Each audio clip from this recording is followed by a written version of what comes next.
Hey friends, happy Saturday to you and welcome again here to this Politics and Policy edition of Peak Bytes. Today on the show we speak to Park City Mayor Andy Beerman about the future goals for Park City as we continue to grow. We highlight two players from our local soccer team that will be competing with the U.S. national team this weekend. And we get a quick highlight of the major political stories from around the state this week. But first, Steve gives you a preview of Park City Television's newest segment.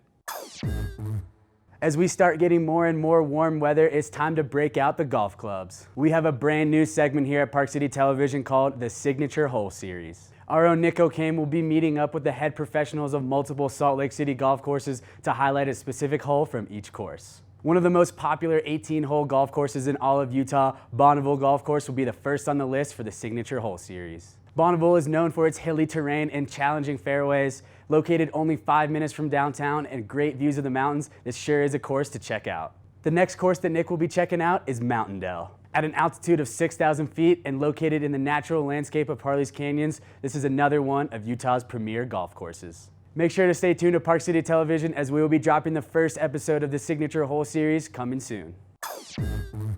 Recently, I met up with Park City Mayor Andy Beerman at the second annual Wasatch Back Economic Summit. The summit brings together government officials, businessmen and women, and hospitality workers all from the Wasatch Back to determine its future. Mayor Beerman and I discussed the major goals for Park City as we continue to grow and develop.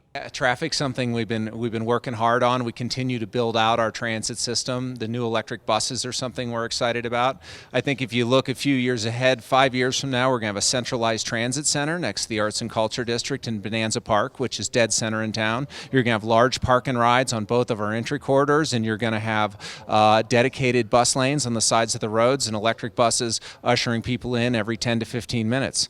On the flip side, we're probably going to have to continue to implement paid parking in many areas in town, including at our resorts, to push people onto those lines. And we're hoping technology will give us some help. As autonomous cars become popular, that should take care of some of our parking needs, and that should help with our circulation.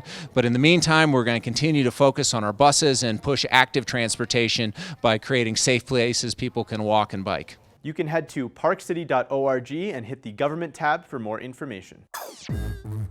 The FIFA Women's World Cup is kicking off this weekend, and two of our very own players from the Utah Royals will be joining the U.S. national team. Kelly O'Hara and Christian Press will be representing the U.S. national team this weekend.